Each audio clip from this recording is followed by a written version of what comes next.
I've been doing this for nearly 9 years now. Turbo is my second police dog. I've had him for 18 months. Prior to that, I worked police dog Thor for just over 7 years. And when he retired 18 months ago, I've taken him on as a pet. So he now no longer lives in the garden.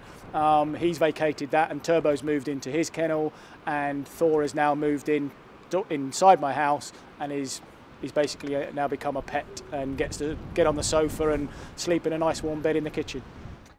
I've been a police dog handler since September 2012. Evie's my second dog. The first dog I had, we got to the end of our training course, unfortunately found something medically wrong with him.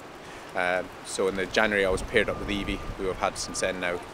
Evie's German Shepherd bitch. She's just over 3 years old, predominantly black in colour, and very, very good at a lot of the elements we do. She's very, very intelligent dog. I've been a dog handler since December 2012. I did my general course in Surrey, September 2012 to December. My dog's police dog Achilles. He's a 41 kilo German Shepherd. He's currently 3 years old and extremely hard work. We never know what jobs are going to come in, but our role, or the skill that we can bring to being a police officer, in particular leading up to the Christmas period, is some people start to get a bit melancholy, a bit depressed from memories or whatever happened, and sometimes they might want to take their own lives, wander off somewhere. We can be utilised, or the dog, as I can say, can be utilised in that capacity. They've got very sensitive noses, and providing we've got a particular search area, we can let the dogs either off the lead in what we call an open search capacity, search that area much quicker than officers on the ground using their eyes can, or if it's the person's wandered off quite recently, we'll stick a harness on them and the dog will follow the footprint scent of that person. Obviously we attend loads of different incidents as dog handlers, but especially around Christmas time people drink a lot more. There's a lot more Christmas parties. We've had a couple of incidents already this last weekend gone.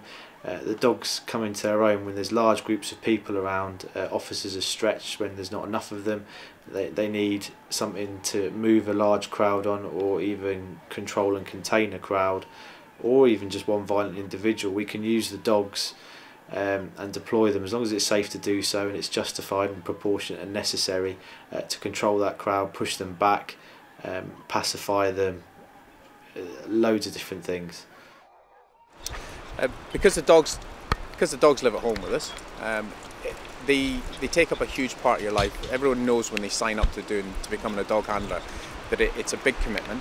It's not just your 9 to 5. You finish work, you go home, you take your outfit, your suit, your uniform off. You still have continued care. They are part of the family. We go out for walks as part of a family with a dog. She needs to have a regular exercise as well. It keeps us active. Obviously, between that and all the feeding, the exercise and training as well that we do training in our own time as well. So they're quite a big part of your life. It is a big commitment. It's like having an extra child. When the dog's due for retirement, which predominantly is around when the dog reaches 7 or 8 years old, they're still quite healthy and fit at that time, but the legs may start to show signs of wear and tear, and we want to give the dog some sort of quality of life in retirement. So when they reach 7 or 8, the handler's approached and asked, are they in a position, would they like to retire the dog as a pet to them?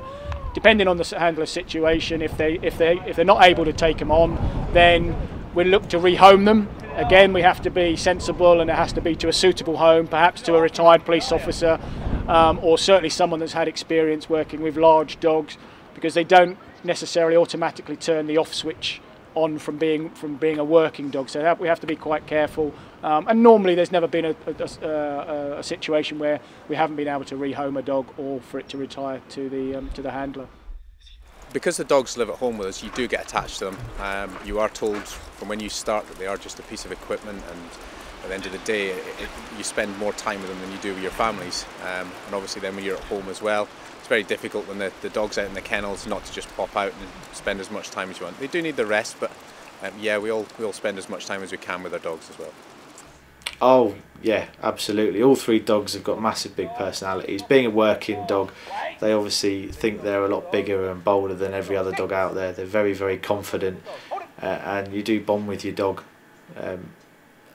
especially strong. It's like having another child. You look after them 24 hours a day, 7 days a week. They're permanently with us, on duty, off duty. So it is just like another child.